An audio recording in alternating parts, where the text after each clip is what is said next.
Space, the final frontier.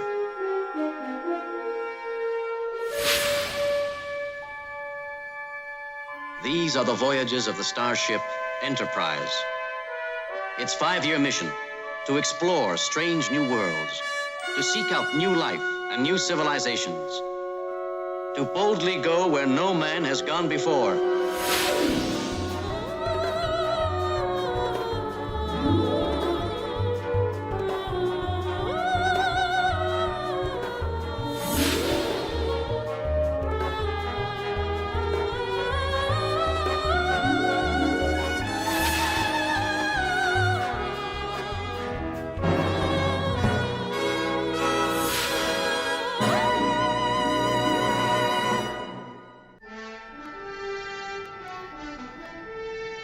I am watching Season 1, Episode 23, Space Seed. I wonder how many hours a day they just stare at the blankness of space. You know what I mean? Like in between the episodes, they're just staring outside the window as if they're driving. I'm picking up a signal, sir. Are you certain of your sensor reading? Definitely a space vessel of some type. There have been no flights into this sector for years. Captain, that's the old Morse code call signal. Thank you. I thought you said it couldn't possibly be an Earth vessel. I understand why it always gives you pleasure to see me proven wrong. An emotional Earth weakness of mine. The last such vessel was built centuries ago, back in the 1990s. 1990s. Life science bioscanners are picking up heartbeats from over there. What? Can't be human, though. They're too faint and average, only 4 beats per minute. Wow, 4 beats per minute. That's like nothing, basically. Jesus.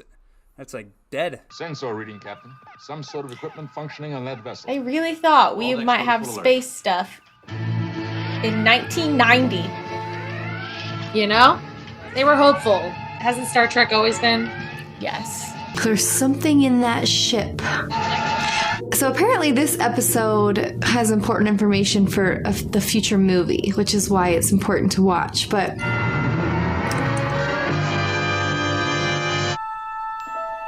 okay, so here's the intro. It's been a few days since I watched the original 2 that I watched, and so I've gotten to read the comments and get some more background, and that has been so helpful. So this is like in the 2300s, and Earth is like this, what do they call it? Utopian society, which is, it's laughable, isn't it? But like everyone loves each other and there's no famine or poverty or war, and it's just this happy place along with these other planets in the Confederation. Look at me. And you can choose to be whatever you want to be, and these people choose to go explore space and find new planets and life and invite them to be part of the peace. Every time I don't see Sulu up front, I'm like, ah, damn, not this episode. I want that guy's hours. Works 1 day a week, maybe. Probably gets a full salary. Meanwhile, the big 3 are working 24 hours a day, 7 days a week. Also Uhura, too. Continuing to pick up some form of heart action over there. Very faint, very slow. There's no sign of breathing or any other form of respiration. Hull surface is pitted with meteor scars. However, scanners make out a name. SS Botany Bay. Check the registry. No such vessel listed. Records of that period are fragmentary, however. The mid-1990s was the era of your last so-called World War. Oh, man. The eugenics wars. Your attempt to improve the race through selective breeding. Not our attempt. Group of ambitious scientists. It's so weird to hear them talk about the 90s when they were 30 years away. Yeah. And now we're 30 years away. I'm sure you know the type. Completely unemotional. Doctor, I would be pleased. All right. Yeah, those two, they've got a tiny little beef, huh? All right. Well, as you were. He's like, that's enough of that. Gonna join the landing party, Doctor? Well, if you're actually giving me a choice, I'm not. I'll need somebody familiar with the late 20th century Earth. Here's a chance for that historian to do something for a change. What's her name? McGivers? Lieutenant McIvers. The following personnel report to transporter room. Engineering Officer Scott, Lieutenant McIvers. Acknowledge. MacGyver's on my way. So they just have this historian on the ship, like, just in case they ever need her. And she's just like, because Kirk was like, oh, we can finally use it. So this whole time she's just been on the Enterprise, just painting and like studying history. That's pretty funny. I also read about how Looks like that ship is expecting us. groundbreaking and important it was to have like a woman of color on the bridge and different ethnicities in these more prominent positions, which is cool. Ready, Bo? No. Signed aboard this ship to practice medicine, not to have my atoms scattered back and forth across Oh, He does right. not like the He transporter. doesn't like it either. Well, come on, Lieutenant. MacGyver, sir. Energize. So they won't even give her a rundown? You had to wonder, like, apparently there's like 400 people on the ship. What are they doing? You know, I guess that's one of them. And how do they feel when all of these like crises or emergencies are going on? Like they probably still have hectic lives, even though they're not like used in the emergency. Oh, someone tried to turn Kirk into a robot? Oh, that's interesting. Anyway. What the hell? Oh, this is the ship they're going to, probably.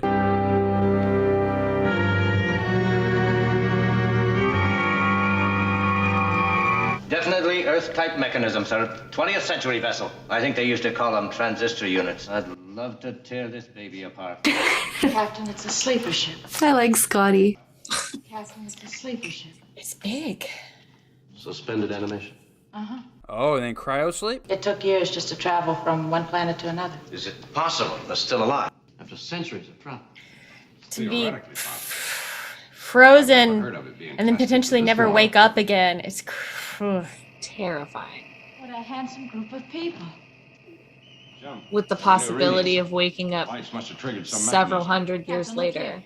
yeah. They're coming alive? I like their Aquaman suits. What's happening? That guy literally looks like Aquaman. Yeah. We've triggered something, all right. Now passing 8 beats per minute. There's some signs of respiration beginning. They've been in there for hundreds of years? Will you be the leader? Oh, Lieutenant. jeez. Yes, sir.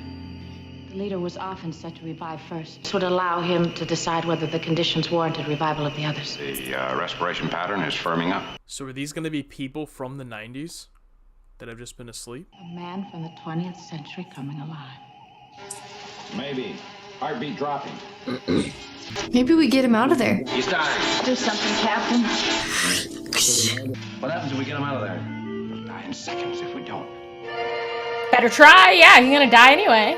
Punch it! Yeah!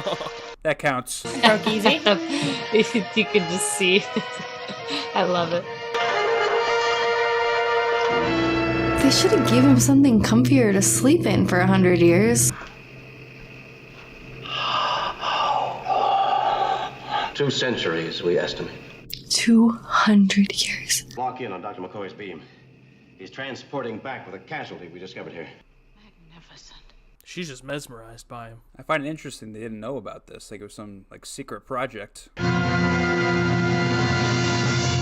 Casualty? Boarding party of engineering and medical specialists are now completing their examination. Attempts to revive other sleepers await our success or failure with the casualty already beamed over. He's not a casualty. Any records?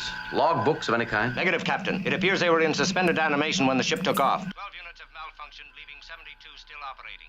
30 of those are women. You had to let Kirk know how many women there were. Kirk out. Kirk out.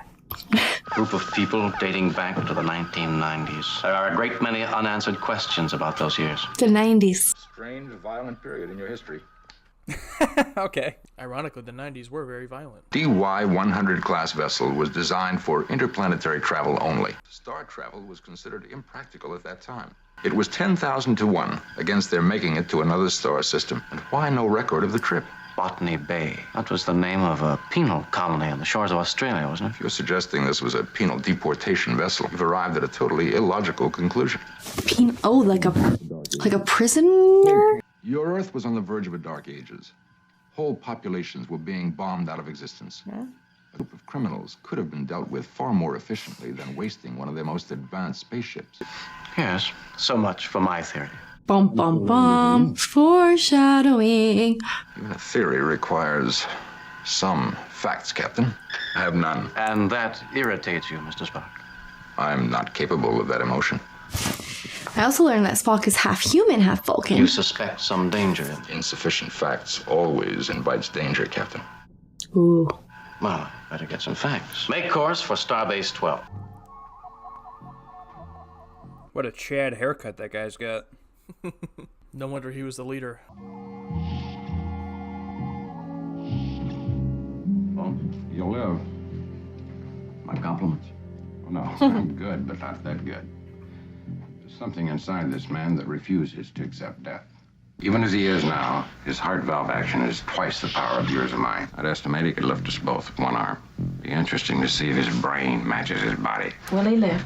It appears he will, Lieutenant. She loves him. The safety of this entire vessel might depend on the performance of a single crewman aboard. And the fact that you find a man strangely compelling to you personally. Not personally, Captain, professionally. My profession is historian, and to find a specimen from the past alive, I mean, the sheer delight of examining his mind. If I can have honesty, it's easier to overlook mistakes. That's all. Why? He's not being very nice to me. She didn't do that bad, I thought.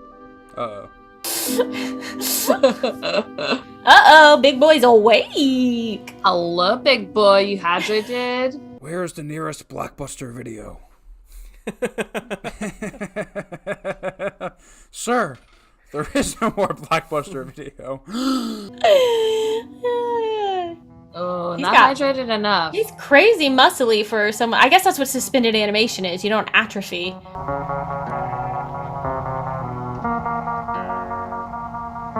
Namaste. This guy's jacked. Oh no. Oh, good. We just hang our...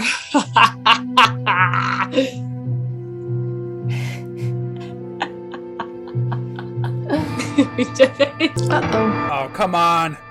It's all just hung on the wall where anyone could get to any of it. It's sanitary. It's it makes sense. It's easily accessible. Duh. Oh no. Where is Blockbuster? Well, either choke me or cut my throat. Make up your mind. Scotty. Or not Scotty Bones. English. Thought I dreamed hearing it. Where am I? You're in bed, holding a knife at your doctor's throat. Answer my question. It would be most effective if you would cut the carotid artery just under the left ear. What a nice little character moment for him. Yeah, I mean, damn, talk about balls of steel. Like he could have just pushed out. Oh, you're no. It's like, if you want to kill me here, motherfucker. Just under the left ear. God, I love him. Calling your bluff, fool. Why does he keep egging him on? I like a brave man.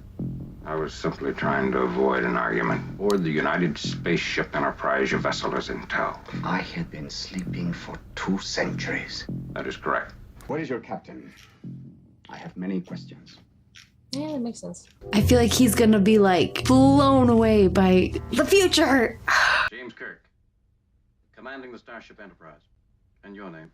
I have a few questions first. What is your heading?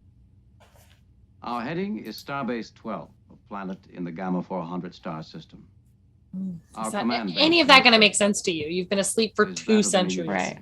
72 of your life support canisters are still functioning. You will revive them. As soon as we reach Starbase 12.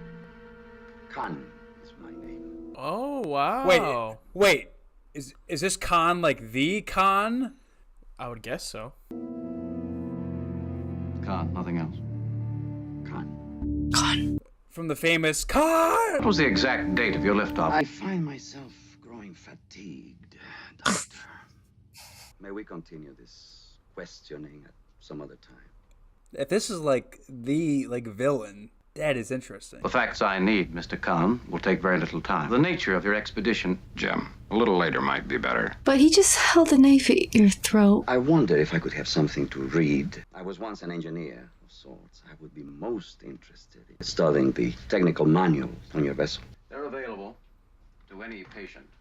I think, isn't it like Star Trek 2, The Wrath of Khan? I think that's the title of one of the movies. So, Yeah, if that's the same Khan. On the viewing screen. Thank you, Captain. You're very cooperative.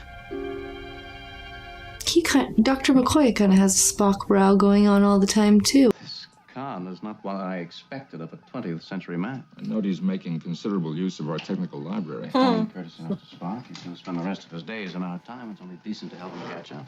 Would you estimate him to be a product of selected breeding? There is that possibility, Captain.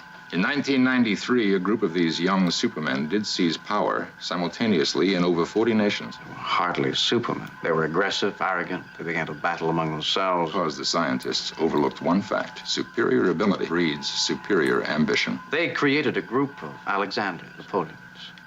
I've collected some names and made some counts. Interesting. By my estimate, there were some 80 or 90 of these young supermen unaccounted for when they were finally defeated.